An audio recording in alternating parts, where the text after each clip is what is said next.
నమస్తే, welcome to our channel. ప్రస్తుతం మనతో ప్రముఖ ఆధ్యాత్మికవేత్త, ఆస్ట్రాలజర్ సత్యనారాయణ మూర్తి ముల్లపూడి గారు ఉన్నారు. వారితో మాట్లాడదాం. నమస్తే గురు. నమస్కారం. సార్, అయితే వీరబ్రహ్మేంద్ర స్వామి కాలజ్ఞానం ప్రకారం కలియుగాంతం అయిపోయింది, సంధికాలం జరుగుతుంది, ఇప్పుడు కలియుగం కాదు ఇది అని చెప్పి వాళ్ళు అంటున్నారు. దాన్ని మీరు ఏ విధంగా సమర్థిస్తారు? పోతులూరు వీరబ్రహ్మేంద్ర స్వామి వారు జగద్గురువులు. ఆయన హరిహర హిరణ్యాత్మక స్వరూపులు.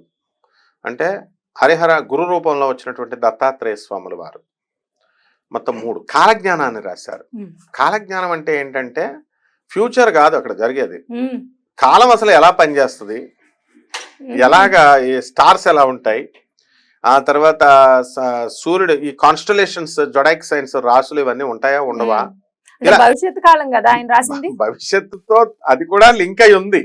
అంటే ఖగోళ శాస్త్రాన్ని దృష్టితో చూశారు. ఉదాహరణగా ఆయన జగద్గురువులైన ఈయన వీరబ్రహ్మేంద్ర స్వాముల వారు ఏమంటారంటే, ఇప్పుడు కలియుగాంతం తర్వాత మొత్తం జలమయం అయిపోయిన తర్వాత మనందరం చచ్చిపోతాం, చాలా ఆత్మలు అవసరం, కొన్ని కోట్ల ఆత్మలు అవసరం.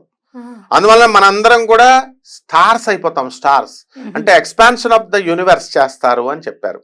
అంటే సృష్టి ఎక్స్పాండ్ అవుతుంది, వ్యాపిస్తుంది. అప్పుడు దేవుడికి కొన్ని కోట్ల ఆత్మలు అవసరం, మనందరం కూడా స్టార్స్ అయిపోతాం అన్నమాట అప్పుడు. కాబట్టి మీకు డౌట్ రావచ్చు, ఎలా స్టార్స్ అయిపోతామండి అని. ధ్రువుడు తపస్సు చేస్తే ధ్రువ పదం ఇచ్చారు, స్టార్స్ అంటే చాలా హైయెస్ట్. తపస్సు చేశాడు కాబట్టి మనం కూడా కలియుగ సంధి కాలంలో మనకి పశ్చాత్తాపాలు వచ్చేస్తాయి. వచ్చేసి మహాపురుషుడు అయినటువంటి వీరభోగ వసంతరాయలు వారు మనసును మార్చేస్తూ ఉంటారు. చెప్తాను అదంతా కూడా. పోతులూరు వీరబ్రహ్మేంద్ర స్వాముల వారు కాలజ్ఞానం భవిష్యత్తును కూడా చూసి రాశారు, బాగుంది. అయితే ఇప్పుడు కలియుగంలో రాహు పరిపాలిస్తున్నాడు కాబట్టి ఎవరు ఏది యూట్యూబ్ లో ఏది చెప్తే అదే నిజం అనుకుని కన్ఫ్యూజ్ అయిపోయి ఏదికి తెలీదో ఏది కరెక్టో తెలియక కన్ఫ్యూజన్ స్టేట్ లో ఉన్నారు. ఒక ఆయన అయితే నాకు నవ్వొచ్చింది, ఒక యూట్యూబరు, వాడి వయసు 30 సంవత్సరాలు కూడా ఉండదు, 24. వీరబ్రహ్మేంద్ర స్వామి వారి కాలజ్ఞానం అంటే ఏంటనుకుంటున్నారు? జస్ట్ ఇంతకు ముందు 2G ఫోన్ ఉండేది, తర్వాత 3G, తర్వాత 4G వచ్చింది కాబట్టి 5G వస్తుందని చెప్పారు. దిస్ ఇస్ అంతే. వీరబ్రహ్మేంద్ర స్వామి ఇంకా గొప్ప ఏముంది, 5G వస్తుందని ఎస్టిమేట్ చేసి చెప్పారని ఏదో మామూలుగా లౌకికవాదని చెప్పినట్టు చెప్పారు. తప్పు. వీరబ్రహ్మేంద్ర స్వాముల వారు 1962వ సంవత్సరంలో అష్టగ్రహ కూటమి వస్తుందని చెప్పారు. వచ్చింది. ఆ రోజున వీరబ్రహ్మేంద్ర స్వామి వారి మఠంలో గంటలు వాటంతటికవే అర్ధరాత్రి 12 గంటలకు మోగుతాయి అన్నారు. మోగినియ్యి ప్రపంచం అందరికీ తెలుసు.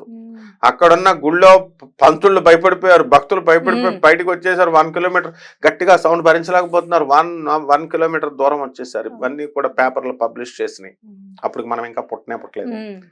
నెక్స్ట్ అది అయిన తర్వాత వీరబ్రహ్మేంద్ర స్వాముల వారు చిన్నప్పుడు ఆవుల్ని కాస్తూ గోవిందమ్మ దగ్గర ఉన్నప్పుడు ఆవిడ ఆ కాలజ్ఞానాలు రాసినటువంటి ఒరిజినల్ ప్రతులన్నీ కూడా ఒక పాతేసి దానిపైన చింత చెట్టుని వేశారు. ఆ చింత చెట్టు పుయ్యదు. 1962లో అష్టగ్రహ కూటమి వచ్చిన తర్వాత అప్పుడు పూస్తుంది 5 నెలలకి అన్నారు, గంటలు మోగిన తర్వాత. అలా కరెక్ట్ గా 5 గంటల తర్వాత మోగింది. 5 నెలలకు మోగింది.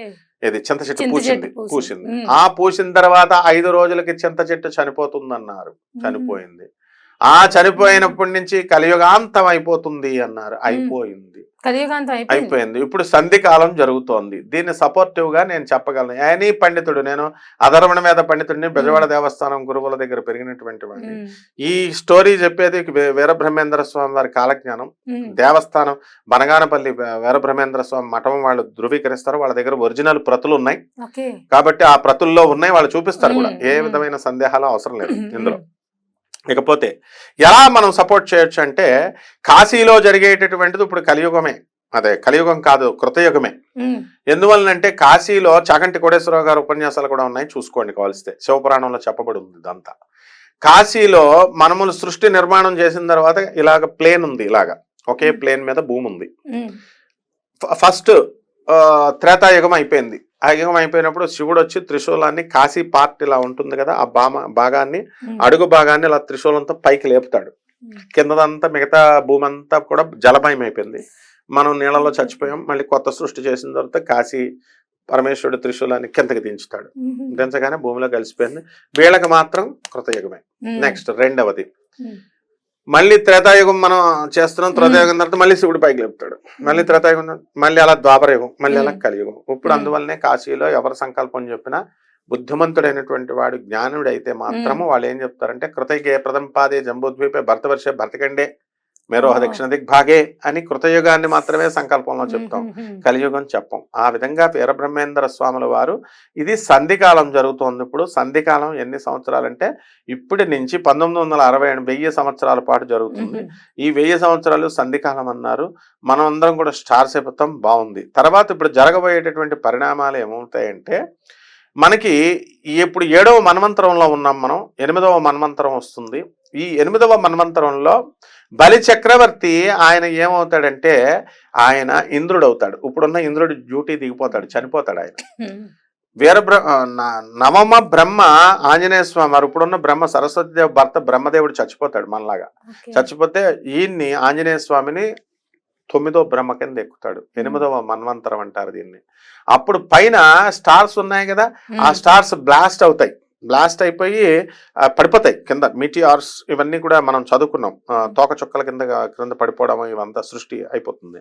ఆ విధంగా ఇప్పుడు 12 సూర్య కుటుంబానికి దగ్గరగా మనకి 12 కాన్స్టలేషన్స్ ఉన్నాయి, జొడైక్ సైన్స్ రాశులు ఉన్నాయి. అప్పుడు ఒక రాశి పడిపోతుంది 8వ మన్వంతరంలో. 11 ఉంటాయి. అందువలన జ్యోతిష శాస్త్రంలో ఇప్పుడు మనం 12 రాశులు అని చెప్తున్నాం కదా, ఈ 12 రాశుల్లో ఒకటి ఉండదన్నమాట, 11 రాశులే ఉంటాయి. తర్వాత ఇప్పుడు మనం కలియుగంలో మనకి షట్చక్రాలు ఏమండి, 7 చక్రాలండి. 7 చక్రాలు: మూలాధార చక్రం, మణిపూరక చక్రం, అనాహత చక్రం, విశుద్ధ. నాకు యాక్టివేట్ అయిపోయినాయి. నాకు కలర్స్ కనబడిపోతున్నాయి, సౌండ్స్ కనబడిపోతున్నాయి, నాకు శక్తులు వచ్చేసినాయి అండి, అష్ట సిద్ధులు వచ్చినాయి, నవనిధులు వచ్చేసినాయి అని చెప్పేసి వీళ్ళ కోతలకు వస్తున్నారు కదా. అంత ఈజీ కాదు. మూలాధార చక్రం ఒకటి విచ్ఛిన్నం అయితేనే మనకి సిద్ధులన్నీ వచ్చేస్తాయి. నవనిధులు, అష్టసిద్ధులు, నవనిధులు మనకి కాళ్ళు పిసుకుతా ఉంటాయి. యోగిని మాతలు 64 యోగిని మాతలు మన కాళ్ళు పిసుకుతా ఉంటాయి. మూలాధార చక్రం ఒక్కదానికే. మూలాధార చక్రానికి ఎవరికి అవ్వలేదు. మూలాధార చక్రానికి అధిపతి వినాయకుడు. అంటే వినాయకుడికి మొట్టమొదట పూజ చేయాలి అని శాస్త్రంలో ఎందుకు చెప్తారంటే, వెళ్ళిపోయి వినాయకుడి విగ్రహాన్ని కొట్టమని కాదు. నీ శరీరం ఒక దేవాలయం అయినప్పుడు మొదటి తలుపు మూలాధార చక్రం మర్మాంగాల దగ్గర ఉంది. దాన్ని యాక్టివేట్ అయినప్పుడు నెక్స్ట్ డోర్ ఓపెన్ అవుతుంది. ఫస్ట్ డోర్ ఫస్ట్ మెట్టు ఎక్కితేనే సెకండ్ మెట్టు, ఫస్ట్ డోర్ ఓపెన్ అయితే సెకండ్ డోర్. అలా మణిపూరక చక్రం. అలా స్టెప్ బై స్టెప్ నువ్వు ఆజ్ఞా చక్రం తర్వాత సహస్రార చక్రం వెళ్ళాలి. సహస్రార చక్రంలో కొండలిని శక్తి జాగృతమై ఉంటుంది. అదంతా తిరగబడినటువంటి పాము రూపంలో ఉంటుంది, రివర్స్ దీంట్లో. ఇవన్నీ కూడా బాగానే ఉన్నాయి. కానీ వీళ్ళకేదో మామూలు ఇప్పుడున్నటువంటి దొంగ బాబాలు, దొంగ స్వామీజీలు, కపట బ్రాహ్మణ, కపట జ్యోతిష్కుల, కపట మంత్రగాళ్ళు నాకు విచ్ఛిన్నమైపోయింది అని మొదలెట్టారు. ఎవరికి విచ్ఛిన్నం కాలేదు, ఎవరికి విచ్ఛిన్నం కాదు కూడా. ఇది గురువు అనుగ్రహం ఉంటేనే విచ్ఛిన్నం అవుతుంది. జగద్గురు అయినటువంటి ఆదిశంకరాచార్యులు వారు, దత్తాత్రేయ స్వామి వారు, శ్రీకృష్ణుల వారు వాళ్ళ కరుణ ఉంటేనే ఇది విచ్ఛిన్నం అవుతుంది. ఇది విచ్ఛిన్నమైతే మనం ఏది చెప్తే అది మనం చేయొచ్చు అనమాట. నెక్స్ట్ శ్రీకృష్ణ పరమాత్మ ఆజ్ఞాచక్రాన్ని యాక్టివేట్ చేసుకునేటప్పుడు రాధమ్మ తల్లిని పక్కన పెట్టుకుంటే సాల్వుడు అనే రాక్షసుడు ఇది అదునుగా చూసుకుని శ్రీకృష్ణుడిని చంపేద్దామని చూస్తాడు. వాడు పరమేశ్వరుడి దగ్గర వరం పొందాడు. ఒక కొత్త స్వర్గం లాగా ఒక తిరిగేటటువంటి విమానాన్ని పొందుతాడు వాడు. ఆ శివుడు వరమిచ్చాడు కాబట్టి శివుడు కృష్ణుడిని చంపడానికి వస్తే పార్వతీదేవి త్రిశూలమే సాపుతుందన్నమాట. ఇవంతా కూడా రాధాదేవి సాక్షిగా ఉంటుంది. ఎంత పెద్ద తతంగం ఉంటేనే కృష్ణుడికే అవ్వలేదు ఈ కొండలిని సాధన. మహాయోగి, యోగులకే యోగి ఆయన దత్తాత్రేయుడు యోగి రాజుడు. అందువలన అష్టసిద్ధులు నవ నిధులు వేళకొస్తాయి. ప్రతి ఒక్కళ్ళు కొండల్ని మెడిటేషన్ సెంటర్స్ పెట్టేసి కొండల్ని యాక్టివేట్ అయిపోతాయి. లెసన్స్ 3000 కట్టండి, 6000 కట్టండి, అంత ఈజీ కాదు. తర్వాత ఈ యొక్క చక్రాలు ఇప్పుడు 7 ఉన్నాయి కదా. వీరబ్రహ్మేంద్ర స్వాముల వారు చెప్పినటువంటి ఈ కలియుగాంతం, ఈ సంధికాలంలో మనకేం జరుగుతాయంటే 6 చక్రాలు అయిపోతాయి. 6 ఉంటాయి. ఒకటి అదృశ్యం అయిపోతుంది, 2 ప్రాణాధార చక్రము, ఇంకో చక్రము 2 కూడా విశుద్ధ చక్రం 2 కూడా ఏకమైపోతాయి. ఇలాగా కాలజ్ఞానంలో ఇవన్నీ కూడా క్లియర్ గా ఉన్నాయి. ఎవరికైనా సందేహాలు ఉంటే వాళ్ళు తాళపత్ర గ్రంథాలు ఒరిజినల్ ప్రతులు కూడా ఉన్నాయి ఇప్పుడు. నెక్స్ట్ రెండవది ఆయన ఏం చెప్పారంటే బ్రాహ్మణులకి అగ్రహారాలు ఇస్తారు అన్నారు. బ్రిటిష్ వాళ్ళు వచ్చారు. వచ్చిన తర్వాత ఆయనకి నమస్కారం పెట్టమంటే ఒకడు కూడా నమస్కారం పెట్టేవాడు కాదు. ఎవరు? బ్రిటిష్ వాళ్ళు. పోరా అనేవారు భారతీయ సంస్కృతి. అప్పుడు ఒక పంతులు గారు వస్తున్నారు. అరే ఈ రోజు అమావాస్య రా అంటే పంతులు గారు అయ్యగారు నమస్కారం అండి అంటే ఈ రోజు అమావాస్య ఇంట్లో నుంచి బయటకు రాకూడదురా అంటే అలాగేనండి అనేవాడు. బ్రిటిష్ వాళ్ళు చూశారు ఇది చూసి ఏం చేశారు, ఓహో పంతులు గారికి నమస్కారం పెడుతున్నారని చెప్పి ఒక్కొక్క పంతులు గారికి 1000 ఎకరాల చొప్పున ఇచ్చేశారు. అగ్రహారాలు ఆ విధంగా వచ్చినాయి. అప్పుడు ఆ పంతులు గారు ఏం చేశారు, ఒరే పెద్ద దొరకు నమస్కారం పెట్టరని ఈయన రికమెండేషన్ చేస్తే అప్పుడు వాడు పెట్టాడు, చిన్న దొరకి ఆల్రెడీ పెడతాడు. ఈ విధంగా అగ్రహారాలన్నీ కూడా వచ్చినాయి కదా, బ్రహ్మజ్ఞానికి ఉన్నటువంటి అగ్రహాన్ని కూడా తొలగిపోతాయి అన్నారు. పోయినాయి ఇప్పుడు బ్రాహ్మణుల దగ్గర అగ్రహారాలు లేవు. నెంబర్ 1. నెంబర్ 2, రెండవది ఆకాశంలో నుంచి పక్షులు కూలిపోతాయి అన్నారు. విమానాలు ఎన్నో యాక్సిడెంట్స్ జరుగుతున్నాయి. నెక్స్ట్ నటులు సినిమా